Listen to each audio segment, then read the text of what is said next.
लोकसभा चुनाव की जंग शुरू हो चुकी है और अब की बार यूपी की सियासत की पुरानी खिलाड़ी मायावती ने अपना पुराना दांव खेला है, जिसके बल पर उन्होंने 2007 में यूपी में पूर्ण बहुमत की सरकार बनाई थी। लेकिन मायावती का ये दांव क्या अब की बार बसपा के लिए उल्टा साबित हो सकता है? क्योंकि तमाम सियासी जानकार इसको लेकर बयानबाजी कर रहे हैं। आखिर क्या है इसका कारण, हम अपनी इस रिपोर्ट में आपको समझाएंगे।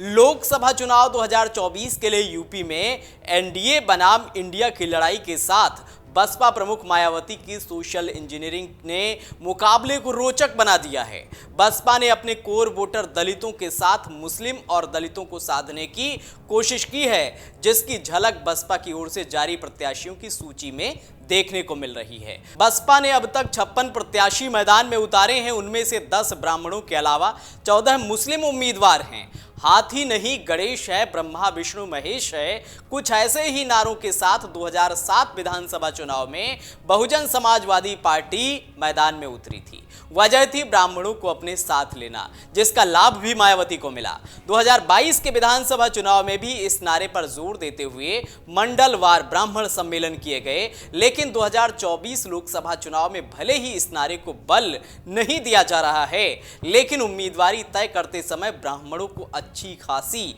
जगह मिल रही है।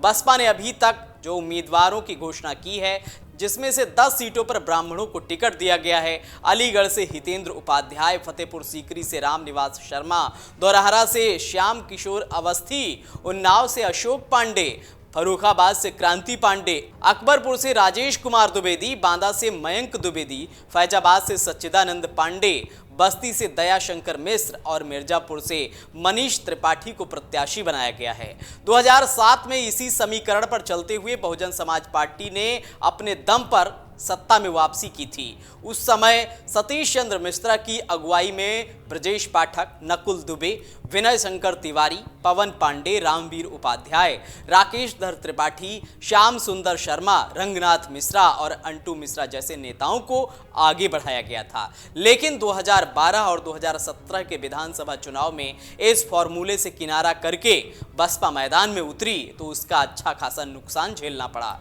यही वजह है कि एक बार फिर से मायावती सोशल इंजीनियरिंग के फॉर्मूले पर चलते हुए ब्राह्मणों को दिल खोलकर टिकट बांट रही हैं। ब्राह्मणों को मिल रहे टिकट से एनडीए गठबंधन और खास तौर पर भाजपा में खलबली मची हुई है, क्योंकि बीजेपी ब्राह्मणों को अपना कोर वोट बैंक मानती है। ऐसे में बसपा के इस फॉर्मूले से भाजपा खेमे में चिंतन मंथन शुरू हो गया है। आपको बता दें कि उत्तर प्रदेश में लगभग 14% ब्राह्मणों की आबादी है, तो वहीं 23% दलित हैं। ऐसे में कुल मिलाकर देखा जाए तो ये 37% बैठता है। बीएसपी 23% दलित मतदाताओं को अपना कैडर वोट मानती है। ऐसे में प्रदेश में ब्राह्मणों की अच्छी खासी आबादी का कुछ प्रतिशत भी अगर बसपा को मिलता है तो चुनाव दिलचस्प हो सकता है।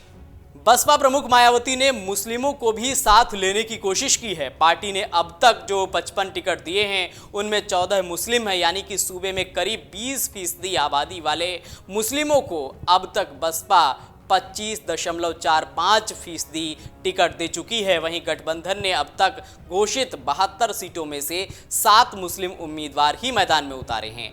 बसपा ने जिला कोऑर्डिनेटर और जिला अध्यक्ष से उम्मीदवारों के बारे में मिली रिपोर्ट के आधार पर टिकट बांटे हैं। अब ये देखने वाली बात होगी कि जाति आधार पर बैठाया गया समीकरण कितना फिट बैठता है। अगर आप ये वीडियो YouTube पर देख रहे हैं तो हमारे चैनल को सब्सक्राइब करें और बेल आइकन को दबाना ना भूलें। अगर आप Facebook पर ये वीडियो देख रहे हैं तो हमारे पेज को लाइक करें।